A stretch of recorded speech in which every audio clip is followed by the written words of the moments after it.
চিকিৎসা বিশেষজ্ঞরা সবসময় অতিরিক্ত লবণ খেতে নিষেধ করেন।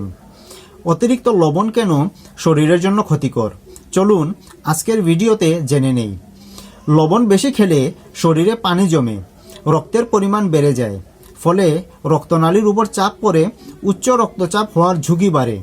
দীর্ঘদিন বেশি লবণ খেলে হার্টকে বেশি পরিশ্রম করতে হয় এবং রক্তনালী শক্ত হয়ে যায়। এতে হার্ট অ্যাটাক ও স্ট্রোকের সম্ভাবনা বাড়ে।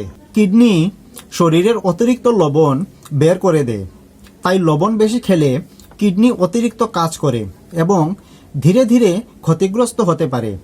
কিডনিতে পাথর হওয়ার ঝুঁকি বাড়ে। লবণ বেশি খেলে শরীরে পানি আটকে থাকে, ফলে চোখের পাতা, পা, মুখ ফুলা লাগে। অতিরিক্ত লবণ প্রস্রাবের সাথে ক্যালসিয়াম বের করে দেয়, ফলে দীর্ঘমেয়াদে হাড়ের দুর্বলতা দেখা দিতে পারে। অতিরিক্ত লবণ ক্ষুধা ও তৃষ্ণা বাড়ায়, ফলে ওজন বাড়ার ঝুঁকি থাকে।